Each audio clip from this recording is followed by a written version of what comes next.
বিশ্ব ফুটবলের মঞ্চে আবারও ত্রাস ছড়াতে প্রস্তুত ফ্রান্স। 2026 বিশ্বকাপকে সামনে রেখে দিদিয়ের দেশামের দল যেন নতুন করে সাজিয়েছে নিজেদের যুদ্ধযাত্রা। কিলিয়ান এমবাপ্পেকে কেন্দ্র করে গড়ে ওঠা এই স্কোয়াডে আছে গতি, শক্তি, অভিজ্ঞতা আর তরুণ প্রতিভার বিস্ফোরক মিশেল। ফলে ফুটবল বিশ্লেষকদের মতে এবার ফ্রান্সই হতে পারে ট্রফির সবচেয়ে বড় দাবিদার এবং বিশ্বকাপ জয়ের অন্যতম শক্তিশালী ফেভারিট। ফ্রান্স আবারও বিশ্ব ফুটবলের সবচেয়ে ভয়ঙ্কর দলগুলোর একটি হিসেবে বিশ্বকাপ মঞ্চে নামতে যাচ্ছে। 2026 বিশ্বকাপের জন্য ঘোষিত তাদের শক্তিশালী স্কোয়াড দেখে অনেকেই ইতিমধ্যেই ফ্রান্সকে শিরোপার প্রধান প্রতিদ্বন্দ্বী হিসেবে বিবেচনা করতে শুরু করেছে। কারণ এই দলে রয়েছে অভিজ্ঞতা, তরুণ প্রতিভা, গতি, শক্তি এবং আধুনিক ট্যাকটিক্যাল ফুটবলের নিখুঁত ভারসাম্য। ফ্রান্স দলের সবচেয়ে বড় শক্তি হল তাদের স্কোয়াড ডেপথ, যেখানে বেঞ্চে বসেও বিশ্বমানের খেলোয়াড় নামানোর সক্ষমতা রয়েছে। ডিফেন্স থেকে শুরু করে আক্রমণ, প্রতিটি পজিশনে ফ্রান্সের একাধিক ম্যাচ উইনার রয়েছে। বিশেষ করে মিডফিল্ডে তাদের শারীরিক শক্তি ও বল কন্ট্রোল এবং গেম টেম্পো নিয়ন্ত্রণের ক্ষমতা যে কোনো প্রতিপক্ষের জন্য বড় চ্যালেঞ্জ তৈরি করে। দ্রুত ট্রানজিশন, কাউন্টার অ্যাটাক এবং ডাইরেক্ট ফুটবলে তারা অত্যন্ত কার্যকর, যা বড় ম্যাচে ফলাফল নির্ধারণে গুরুত্বপূর্ণ ভূমিকা রাখে। এই দলের আক্রমণ ভাগের প্রধান ভরসা কিলিয়ান এমবাপ্পে। তার গতি, ফিনিশিং এবং বড় ম্যাচে পারফর্ম করার অসাধারণ ক্ষমতা ফ্রান্সকে আলাদা উচ্চতায় নিয়ে গেছে। এমবাপ্পের পাশাপাশি তরুণ ও টেকনিক্যাল খেলোয়াড়দের উপস্থিতি ফ্রান্সের আক্রমণকে আরও বৈচিত্র্যময় এবং অনিশ্চিত করে তুলেছে।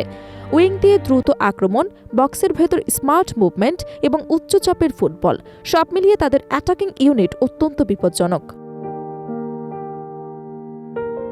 মিডফিল্ডে ফ্রান্সের শক্তি আসে তাদের ব্যালেন্স এবং নিয়ন্ত্রণ ক্ষমতা থেকে। তারা একই সঙ্গে রক্ষণ সামলাতে পারে এবং আক্রমণও তৈরি করতে পারে। বল রিকভারি, প্রেস রেজিস্ট্যান্স এবং লং পাসিংয়ে এই দল অসাধারণ দক্ষতা দেখায়। ফলে ম্যাচের গতি নিয়ন্ত্রণে তারা অনেক এগিয়ে থাকে এবং প্রতিপক্ষকে নিজেদের পরিকল্পনা অনুযায়ী খেলতে বাধ্য করে। ডিফেন্সেও ফ্রান্স অত্যন্ত শক্তিশালী। তাদের সেন্টার ব্যাকরা শারীরিকভাবে শক্তিশালী এবং এয়ার ডুয়েলের দক্ষ এবং হাই ডিফেন্স লাইন খেলতে স্বাচ্ছন্দ্য বোধ করে।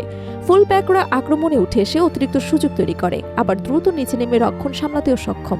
এই টেকনিক্যাল ফ্লেক্সিবিলিটি ফ্রান্সকে আরও বিপজ্জনক দল হিসেবে গড়ে তুলেছে। কোচ দিদিয়ের দেশাম দীর্ঘদিন ধরে এই দলকে পরিচালনা করছেন এবং তার অভিজ্ঞতা ফ্রান্সের সবচেয়ে বড় সম্পদগুলোর একটি। তিনি ম্যাচ পরিস্থিতি বুঝে কৌশল বদলাতে পারদর্শী। সাধারণত 4-3-3 অথবা 4-2-3-1 ফরমেশন ব্যবহার করে দলকে পরিচালনা করেন। বড় দলের বিপক্ষে ফ্রান্স সাধারণত অপেক্ষা করে খেলে এবং কাউন্টার অ্যাটাকে আঘাত হানে, আর তুলনামূলক দুর্বল দলের বিপক্ষে বলের নিয়ন্ত্রণ নিয়ে ধৈর্য ধরে আক্রমণ করে তোলে।